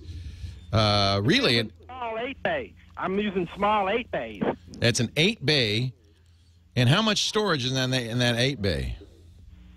2 terabytes per drive. And you have how many drives? 8. 16. So you got 16 terabytes. But then there's some extra lost because you have to have redundancy and all that. I mean, 28 terabytes is 28,000 gigabytes. Yeah, I got two of those 8 bays. And it's roughly a gigabyte an hour for the video. So according to my careful calculations, if you started watching your video without stop, it'd take you 20 days to watch it all. It's a lot, I know. What I'm after from you is, do you know of anything that might be a little bit better to store all that stuff on, other than maybe, how big do you want it to be? You don't want a 28 terabyte device, do you? Oh yeah. Oh yeah. Oh yeah. Oh yeah. Wow. You're not married, I'm guessing. Yes, I'm married. Really? And your wife, what does she think of this hobby of yours? She's very understanding. Yes, I'd say so. I visit a lot of LAN parties, and I am a terror on my internet connection. Oh yeah, I mean you better hope you don't have Comcast, because you'd go through that. Would you qualify as an otaku? Heavily. Heavily. Those are the Japanese guys mostly who are, real fans of this whole subculture. Not just anime, but the whole subculture. You don't have a pillow wife, do you? Never mind. I don't. Never mind. I don't want to know. It's not. Wow. Let me think. I have no idea. Chat room. In fact, Sans Digital is fairly well known, at least for inexpensive, large-scale storage. 28 terabytes is such a gobstoppingly huge number that I don't know. We don't even we spent how much do we spend for our SAN? A SAN is a storage area network, very, very large storage device that's connected via fiber optics so that it has high speed. It's almost like it's a local drive. We use a SAN for recording and editing our video, and I think it's 20 terabytes, and it costs us $30,000. So I don't really know what to answer that. Synology, they make good. How big is our SAN, Alex? It's 20, right? 20 terabytes. This guy wants 28 terabytes, and we spent $30,000 for that. So we're talking. I mean, this guy's talking $50,000 worth of hardware here, but he doesn't really need a SAN. He just needs a lot of storage. So SYN. I actually do like this company. SYNOL. I've never used anything this big from them. But Synology, SYNOLOGY. Chat room is saying that Synology makes a device that's big enough, believe it or not. It'll do 15 drives. If you use 3 terabyte drives, that's 45 raw terabytes.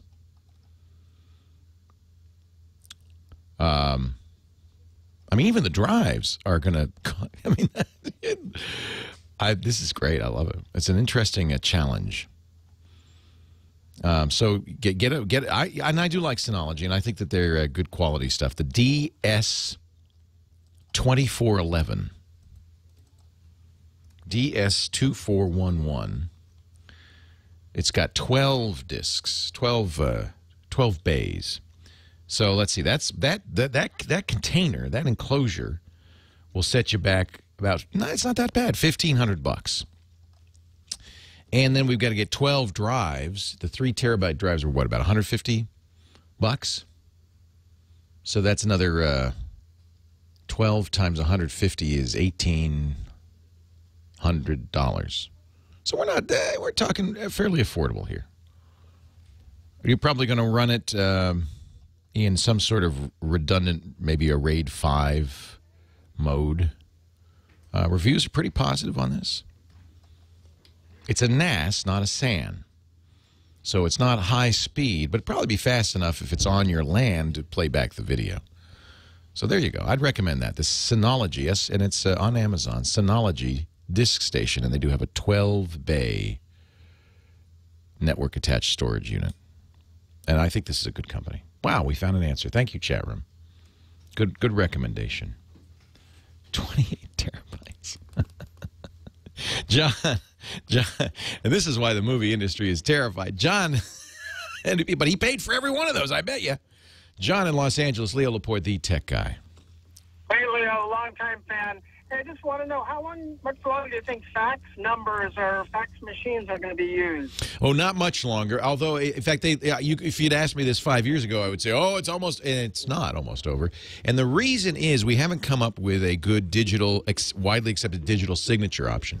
So when you are executing a contract, particularly real estate for some reason, it seems that they still want you to get a contract on fax, sign it, and then fax it back to them. And I think that's the only thing that's keeping this alive, period, is the real estate industry. So if we could come up with a good digital signature technology that would be widely accepted, there are many good candidates for this, then maybe faxes will go away. Now, what's happening is a lot of the latest kind of business telephone solutions include digital faxes.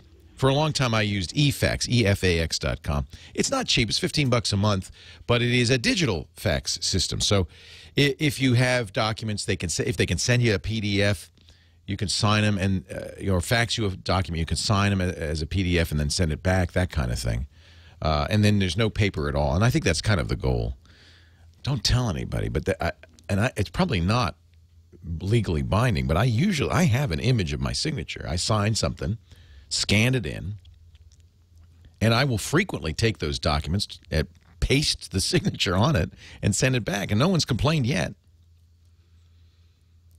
Faxes, though, it's because people are still attached to this idea of a physical signature. We use a phone system here at the Brick House, which we've talked about. They're an advertiser, Ring Central, and it's part of the system. They just, built-in fax. You could even attach a scanner to it and send it that way. Leo Laporte, the tech guy.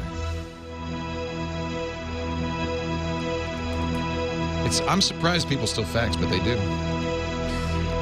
Seems very antiquated. Wow, 28 terabytes. All right, let's talk about, as long as we're talking about the future, I'm going to talk about Stamps.com here, because let me get their lower third so you can see the address. So, they keep stealing the scale from me. Because we use it in the front office. What is Stamps.com? Well, visit Stamps.com and you'll see. It's a service that lets you print U.S. postage completely legally. Postal Service actually encourages you to do this. U.S. postage from your regular computer and your regular printer. You don't need a postage meter. You don't need special inks. You don't need anything.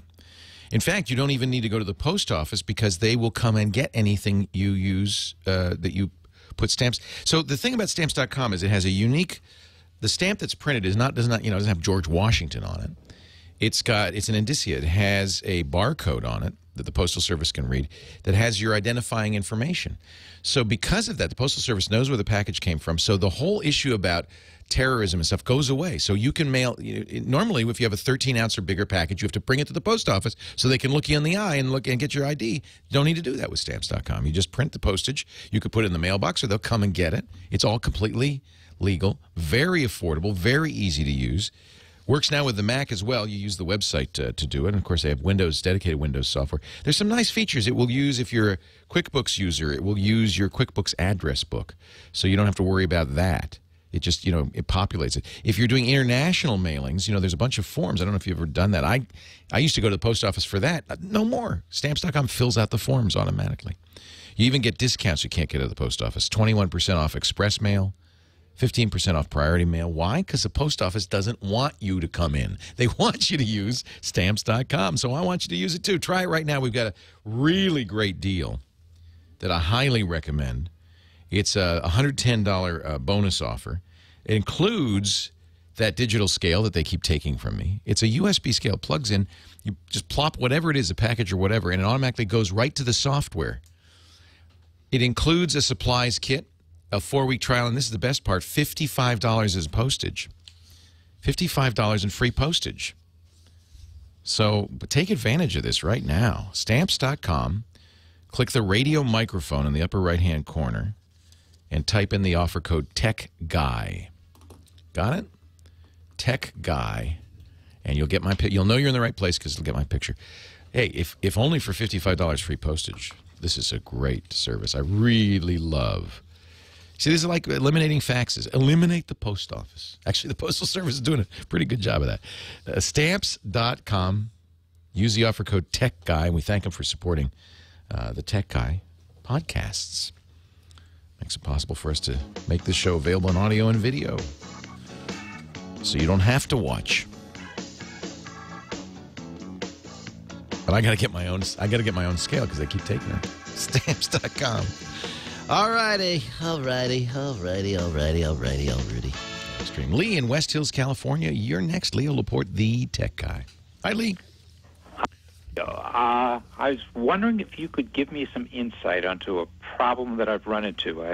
I've recently purchased my first iPhone and have run into, I will call it a design defect, which Apple does not care about.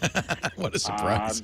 Which I guess is not a surprise. But when you're using the phone, and I'm using it at home, and I have Wi-Fi, and you expect it to use Wi-Fi over 3G because you've got Wi-Fi.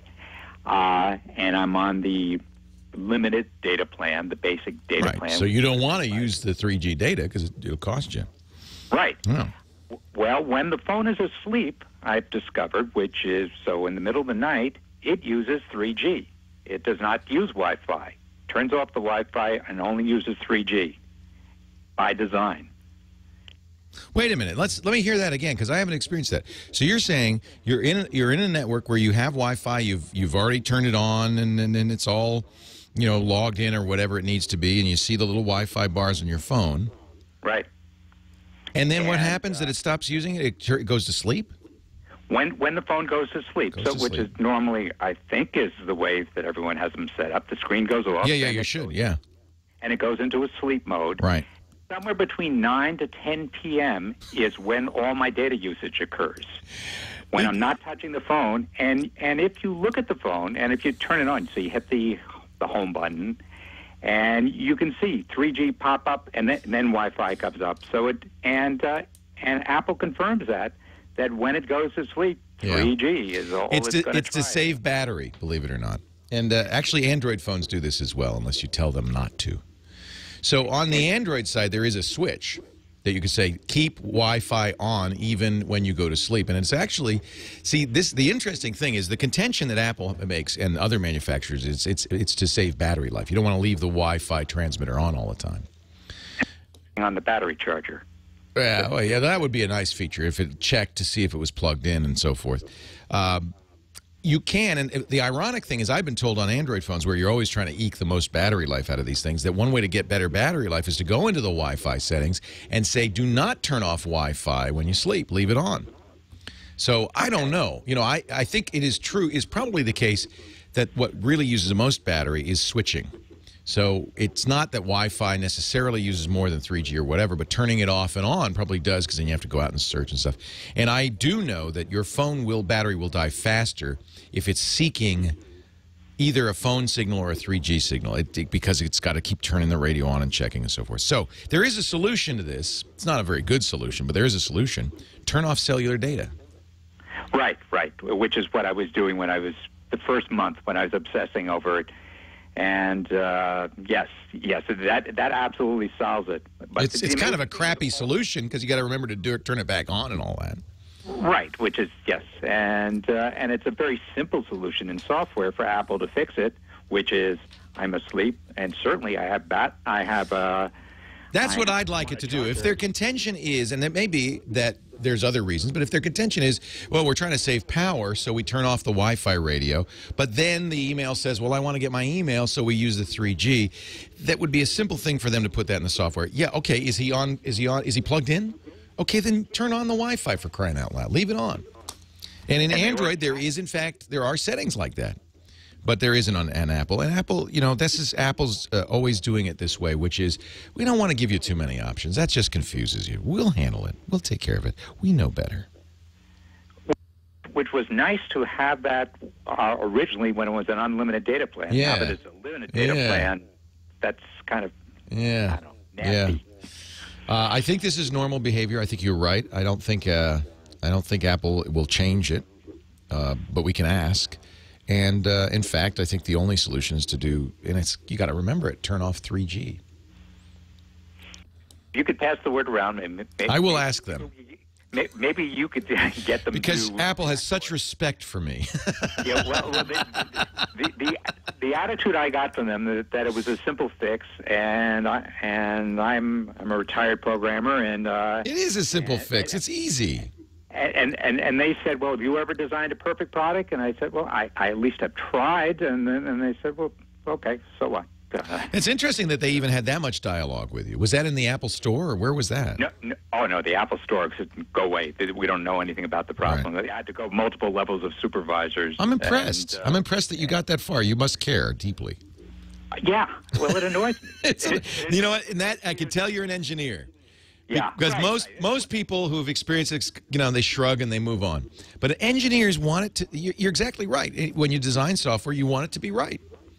And it's a simple fix. I agree. It really is a simple fix. It's a switch. It's a case statement. Yes. Yeah. Right. Exactly. I'll tell you what. I'll call Tim Cook, and I'll ask him. Okay, no, I'll be honest with you. You have a better shot than I do, Lee. Apple, for some reason, I don't understand why, doesn't like me. Can't understand it. I like them well enough. That is a good example of the difference between Android and iOS, the iPhone and iPod operating system, and iPad operating system. And that is, Apple really kind of says, these are the settings, this is how we do it. So if you don't like this, you have a choice. You could use somebody else's product. But this is how we do it. And we do it for a good reason. We think, the truth is Apple does think about it, which is sometimes more than you could say for other people. They do think about most of this stuff. They make a decision, but then that's it. They don't give you switches or buttons or dials. On an Android phone, not only do they give you switches, but if you don't like it, you can put other people's software on there. You're not stuck with that version of Android. Almost all Android phones, with a few notable exceptions, allow you to just change the firmware, download new firmware, root your phone. Usually pretty simple. Download new firmware, and you can have any feature you want. Not on an iPhone. And this is always Apple's point of view.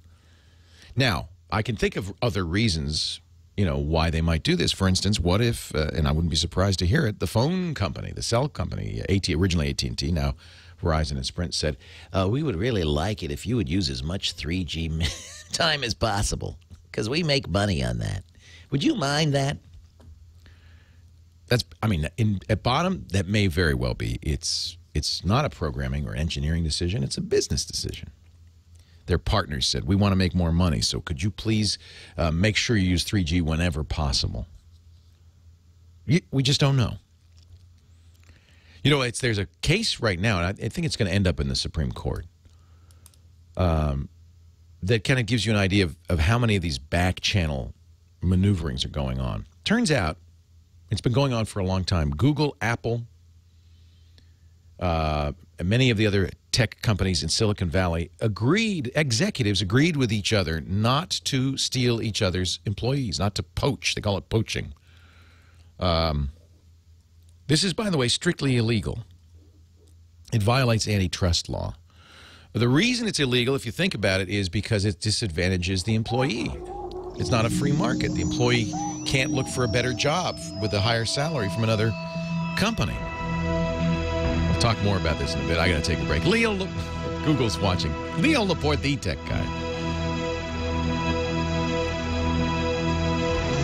Leo Laporte, the tech guy.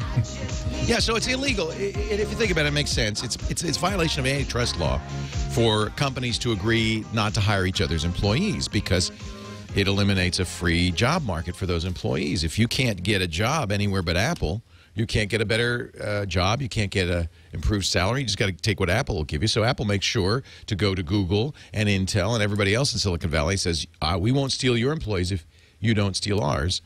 You might as well say, we won't give our employees any negotiating power if you don't give your employees any negotiating power. We'll agree to that. There's even one case. This is an article in The Verge.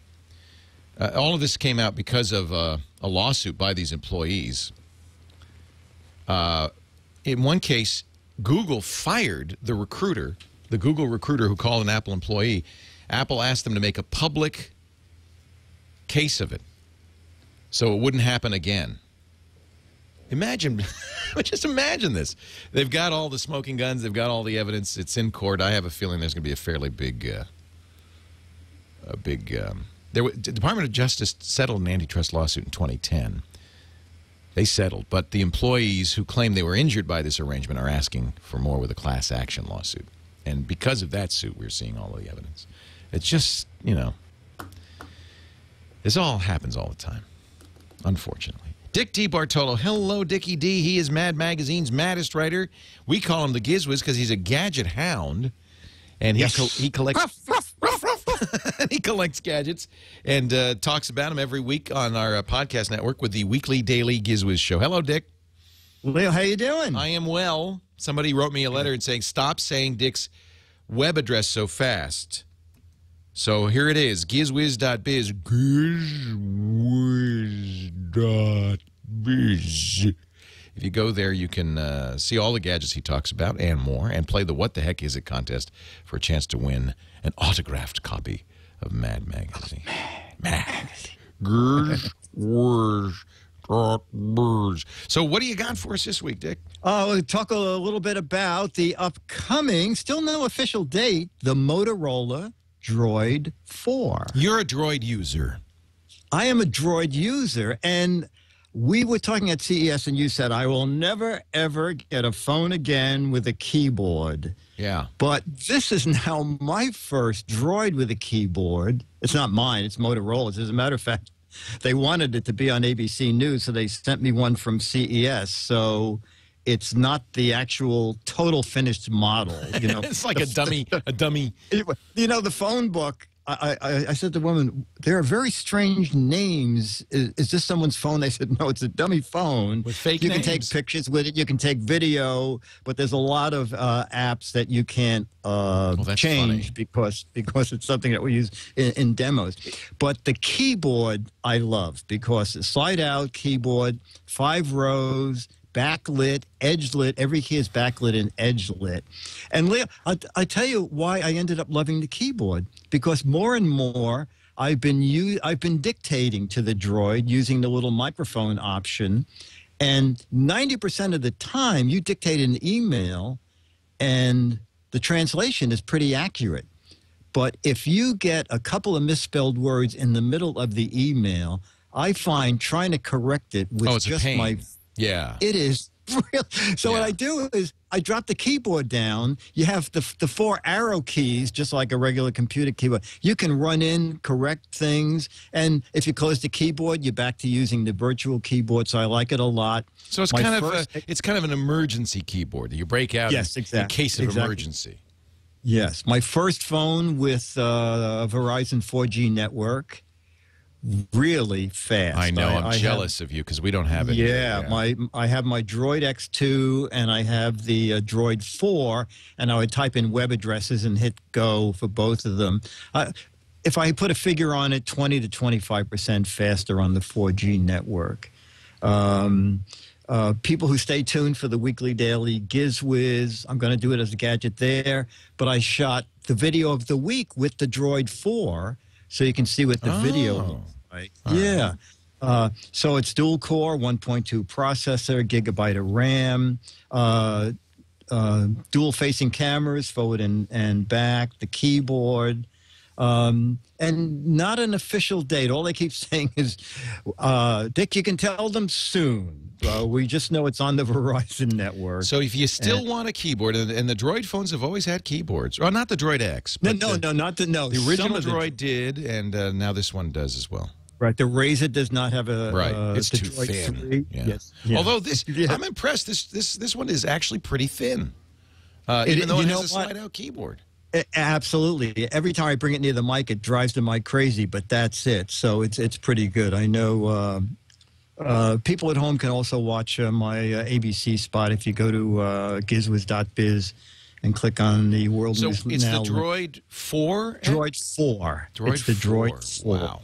For Verizon, and probably in the next few weeks. Yeah. $200 we think.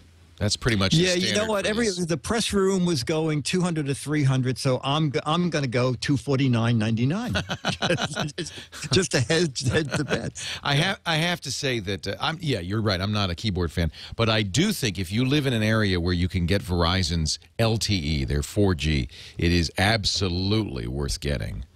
Yeah, and that's me, New York City, pal. Yeah, I know. Dr. Mom was asking, should I care about that? And I said, you live in she lives in Long Island. I said, you live in a 4G area. You should care about it, absolutely.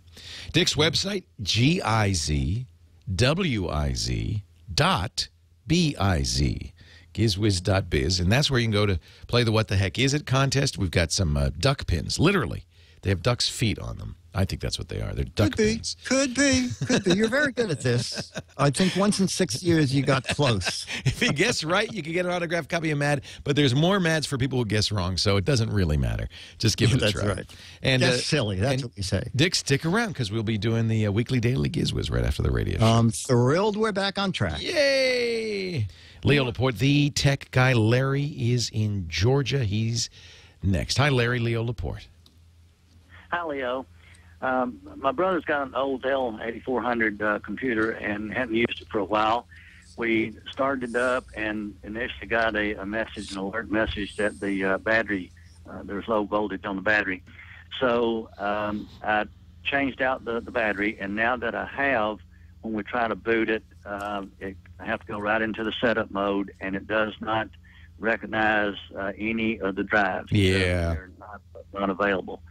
Yeah, So what I that did- sounds like not only the battery died, but the CMOS battery died, which is the configuration of the hardware is stored in an area of memory that needs battery backup or it'll go away.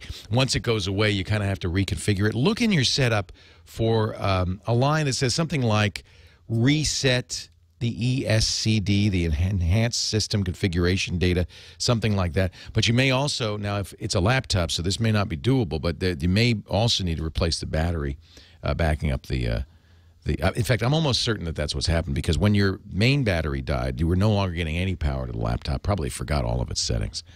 So, but you may luck out. It may be that the lithium battery on the motherboard that's backing up that data is okay. You just need to reset the Enhanced System Configuration information so that it'll see the hardware in there.